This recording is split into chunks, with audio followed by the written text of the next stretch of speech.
வணக்கம் நேர்களே, நீங்கள் இணைந்திருப்பது ட்ரூத் தமிழ் கனடாவினுடைய கனடிய தமிழ் செய்திகளின் தொகுப்புடன் கடந்த 24 மணி நேரத்தில் கிடைக்கப்பட்ட முக்கியமான கனடிய தமிழ் செய்திகளை தான் இந்த வீடியோவில் பார்க்க இருக்கின்றோம்.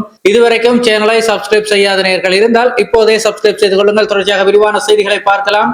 முதலாவது விடயம் பார்த்தமாக இருந்தால், கனடாவினுடைய கன்சர்வேட்டிவ் கட்சியினுடைய தலைவர் பியர் பொலிவ்ரே அல்பர்டா மாகாணத்தினுடைய பிரிவினை குறித்து வாக்களிப்பவர்களை எதிரிகளாக கருதக்கூடாது என்று தெரிவித்துள்ளார். பிரிவினைவாதத்தை தடுக்கும் வகையிலே அல்பர்டா மக்களுக்கு நம்பிக்கையை கொடுக்க வேண்டும் என்று கூறியிருக்கின்ற அவர் கடந்த திங்கட்கிழமை அன்று கால்கரியிலே நடைபெற்ற ஒரு கூட்டத்திலே இதனை தெரிவித்தார். அல்பர்டா மக்கள் கனடாவில் தொடர வேண்டுமா அல்லது கூட்டமைப்பில் இருந்து வெளியேற இரண்டாவது வாக்கெடுப்பு நடத்தப்பட வேண்டுமா என்பது குறித்து அக்டோபர் 19ஆம் தேதி வாக்களிக்க இருக்கிறார்கள். இந்த வாக்கெடுப்பிலே அல்பர்டா மக்கள் கனடாவிலேயே தொடர வேண்டும் என வலியுறுத்துகின்ற பிரச்சாரத்தின் ஒரு பகுதியாகவே பொலிவ்ரே இந்த முக்கியமான உரையை நிகழ்த்தினார். கனடாவில் இருந்து பிரிந்து செல்ல நினைப்பவர்கள் நமது எதிரிகள் அல்ல, அவர்கள் நமது சக குடிமக்கள், குடும்ப உறுப்பினர்கள், அன்புக்கு உரியவர்கள், வணிக கூட்டாளிகள், அண்டை வீட்டார்கள் மற்றும் நண்பர்கள் என்று அவர் கூறினார். மேலும் நாட்டை பற்றிய நம்பிக்கையை இழந்தவர்களை விமர்சிப்பதும் அச்சத்தை ஏற்படுத்துவதும் அவர்களை ஒதுக்கி வைப்பதும் பிரிவினையை மேலும் அதிகரிக்கும் என அவர் எச்சரித்தார். முதல் மற்றும் இரண்டாம் உலகப் போர்களுக்கு அல்பர்டா மக்களினுடைய பங்களிப்பு மற்றும் கல்கரி நகரிலே நடைபெற்ற ஒரு குளிர்கால ஒலிம்பிக் போட்டிகள் குறித்து அவர் பெருமையுடன் பேசியும் இருந்தார். பொலிவ்ரே அல்பர்டாவில் வளர்ந்தவர் என்பதோடு தற்போது பெட்டில் ரிவர் ப்ரோஃபோர்ட் தொகுதியினுடைய நாடாளுமன்ற உறுப்பினராகவும் இருக்கின்றார். அல்பர்டா மக்களுக்கு வேறு ஒரு நாடு தேவையில்லை, ஒட்டவாவில் ஒரு புதிய அரசு கொள்கையே தேவை என்று அவர் வலியுறுத்தி இருக்கின்றார். தற்போதைய லிபரல் கூட்டாட்சி அரசின் கொள்கைகளே அல்பர்டா மக்களினுடைய பிரிவினைவாத அதிருப்திக்கு காரணம் எனவும் அவர் குற்றம் சாட்டினார். கடந்த வெள்ளிக்கிழமை அன்று அல்பர்டாவினுடைய பிரீமியர் டேனியல் ஸ்மித் தனது யுனைடெட் கன்சர்வேட்டிவ் கட்சியினுடைய ஆதரவாளர்கள் 2000 பேரிடம் பேசுகையிலே அல்பர்டா கனடாவில் ஏன் நீடிக்க வேண்டும் என்பது குறித்து விளக்கினார். கனடா சிறப்பாக செயற்பட முடியும் என நான் நம்புகிறேன் என்றும் அவர் தெரிவித்தார். 2027 செப்டம்பரில் தொடங்கப்பட இருக்கின்ற மேற்கு கடற்கரைக்கான புதிய எண்ணெய் குழாய் திட்டம் குறித்த புரிந்துணர்வு ஒப்பந்தத்தையும் அவர் சுட்டிக்காட்டினார். குறிப்பாக லிபரல் அரசிடமிருந்து வெற்று வாக்குறுதிகளை தாண்டி உண்மையான முடிவுகளை அல்பர்டா மக்கள் எதிர்பார்க்கிறார்கள் என்று சொல்லி பொலிவ்ரே தெரிவித்திருந்தார். வெறும் வாக்குறுதிகள் மட்டும் போதாது, எண்ணெய் குழாய் அமைக்கும் பணிகள் நேரடியாக தொடங்கப்பட வேண்டும் என்றும் அவர் திட்டவட்டமாக வலியுறுத்தியிருந்தார். கனடாவின் அல்பர்டா மாகாணம் கனடாவில் இருந்து பிரிந்து தனி நாடாக வேண்டும் என்கின்ற பிரிவினைவாத இயக்கம் தொடர்பாக பல்வேறு பேஸ்புக் குழுக்களிலே வெளிநாடுகளைச் சேர்ந்தவர்கள் போலியான கணக்குகளை உருவாக்கி பதிவிட்டு வருவதை கனடாவினுடைய பிரபலமான CBC நியூஸ் ஊடகத்தினுடைய புலனாய்வு செய்தி பிரிவானது வெளிச்சத்துக்கு கொண்டு வந்திருக்கின்றது. இந்தியா, பாகிஸ்தான், இந்தோனேசியா, அமெரிக்கா மற்றும் இலங்கை ஆகிய நாடுகளிலிருந்து இயக்கப்படுகின்ற 14 முகநூல் கணக்குகளை CBC அடையாளம் கண்டிருக்கின்றது. மெட்டா நிறுவனத்தினுடைய, அதாவது Facebook நிறுவனத்தின் தாய் நிறுவனமான மெட்டா நிறுவனத்தினுடைய மானிட்டைசேஷன் திட்டத்தின் மூலம் Facebook மூலமாக வருமானங்களை பெற்றுக் கொள்வதற்காக இந்த நாடுகளைச் சேர்ந்தவர்கள் இந்த செயலில் ஈடுபட்டுள்ளதாக தெரிய வந்திருக்கின்றது.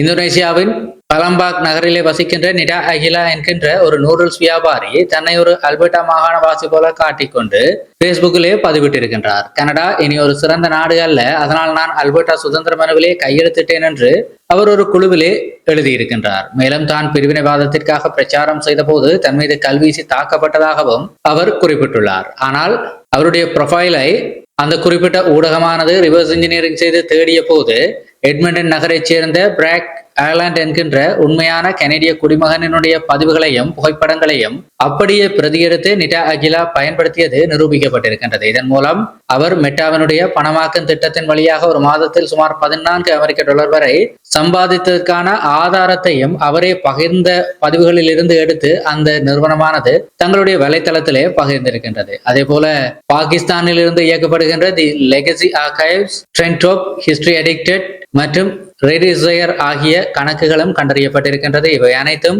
ரைஸ் ஆஃப் அல்பர்டா என்கின்ற சிறிய பேஸ்புக் குழுவினுடைய நிர்வாகிகளாக செயற்பட்டிருக்கிறது.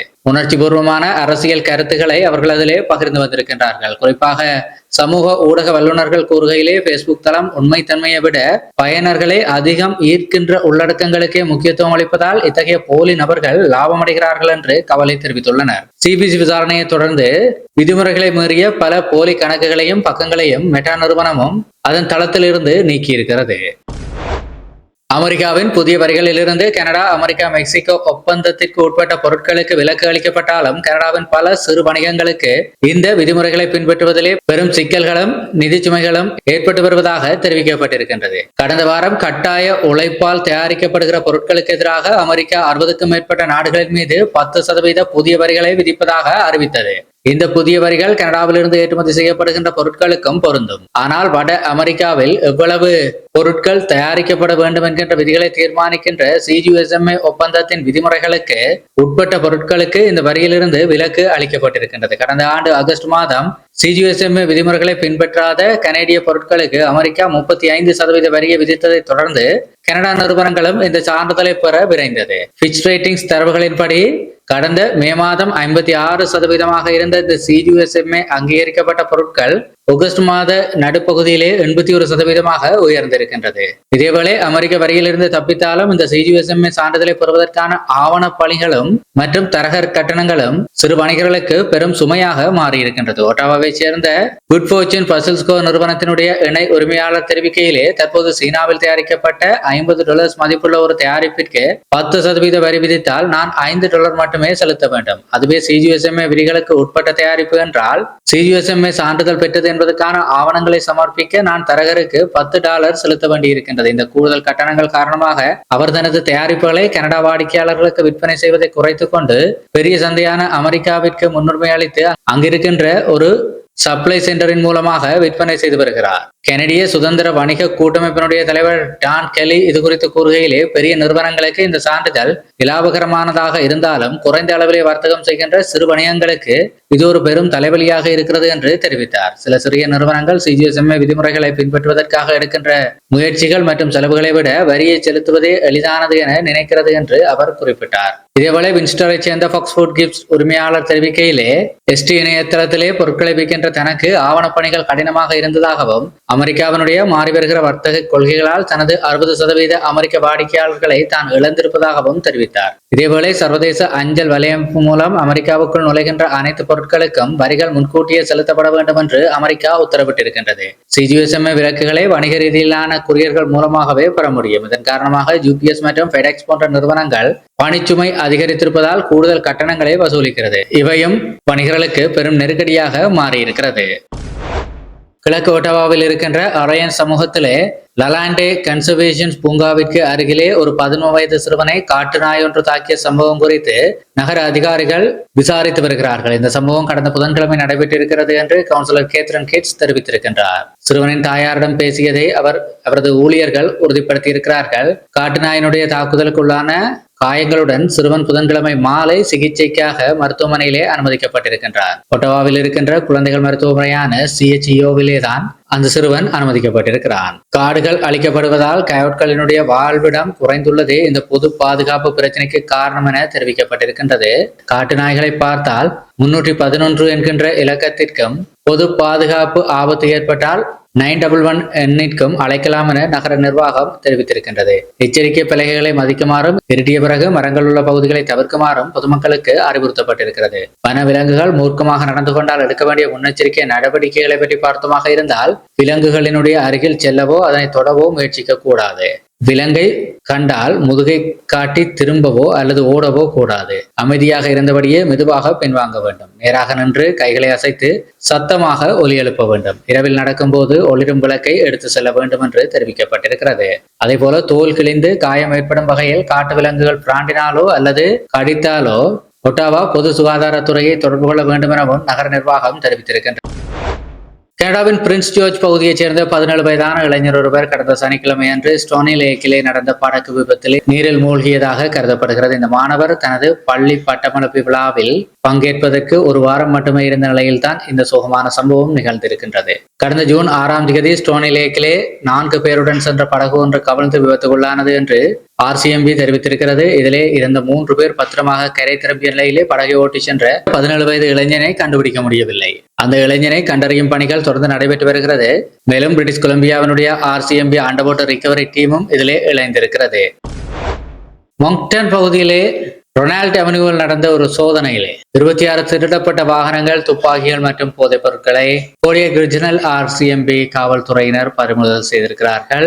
கடந்த ஜனவரி மாதம் தொடங்கிய இந்த விசாரணையின் அடிப்படையில் ஜூன் 2ஆம் தேதி அதிகாலை காவல்துறையினுடைய சர்ச் வாரண்ட் ஆணைப்படி சோதனை தொடங்கப்பட்டது. முக்டனுக்கு வடமேற்கு எல்லையில் இருக்கின்ற ரோட் 128 மற்றும் பெரி மில்ஸ் அருகே ஒரு கட்டடம் சோதனைக்கு உள்ளாகியது. 3 நாட்கள் நடைபெற்ற இந்த சோதனையிலே 26 வாகனங்கள், 13 துப்பாக்கிகள், தடை செய்யப்பட்ட 4 ஆயுதங்கள், பணம் மற்றும் 1 கிலோ கொக்கைன் என சந்தேகிக்கப்படுகின்ற ஒரு போதைப் பொருள் ஆகியவை கைப்பற்றப்பட்டிருக்கிறது. இந்த சோதனையின் போது சம்பவ இடத்தில் இருந்த 55 வயதான கெவின் பிரைட்ஸ் என்பவர் கைது செய்யப்பட்டிருக்கின்றார். கைது நடவடிக்கையின் போது அவருக்கு சிறு காயங்கள் ஏற்பட்டதால் மருத்துவமனையிலே சிகிச்சை அளிக்கப்பட்டது. இந்த சம்பவம் குறித்து சீரியஸ் இன்சிடென்ட் ரெஸ்பான்ஸ் டீமும் விசாரித்து வருகிறது. கைது செய்யப்பட்ட நபர் தற்போது நீதிமன்றத்திலே ஆஜர்படுத்தப்பட்டிருக்கிறார். அவர் மீது திருட்டு பொருட்களை வைத்திருந்தது, நீதிமன்ற உத்தரவை மீறி ஆயுதங்களை வைத்திருந்தது, சட்டவிரோதமாக ஆயுதங்களை வைத்திருந்தது உள்ளிட்ட 42 குற்றச்சாட்டுகள் பதிவு செய்யப்பட்டிருக்கிறது. அவர் ஜூன் மாதம் 11ஆம் தேதி அன்று ஜாமீன் விசாரணை வரை காவலில் வைக்கப்பட்டிருக்கின்றார். இத்துடன் இன்றைய நாளுக்கான கனடிய செய்திகளுடைய தொகுப்பு முடிவுக்கு வருகிறது. நேயர்களே, தொடர்ச்சியாக செய்திகளை உடனுக்குடன் பெற்றுக்கொள்ள சேனல் மறக்காம சப்ஸ்கிரைப் செய்திருப்பதோடு நம்முடைய கனடிய செய்திகளுக்கான வாட்ஸ்அப் குழுவில் இணைந்திருங்கள். இணைவதற்கான இணைப்பு கீழே டிஸ்கிரிப்ஷனிலும் முதலாவது கருத்துறையிலும் கொடுக்கப்பட்டிருக்கிறது. அதுபோல் ஒரு முக்கியமான வேண்டுகோள் என்ன அப்படின்னு சொன்னால், வாட்ஸ்அப் குழுவில் இணைவதற்கு உங்களுடைய கனடிய தொலைபேசி இலக்கங்களை மட்டுமே பயன்படுத்துங்கள். ஏனைய நாட்டு தொலைபேசி இலக்கங்களை பயன்படுத்த வேண்டாம். இன்னும் ஒரு வீடியோவுடன் சந்திப்போம். நன்றி.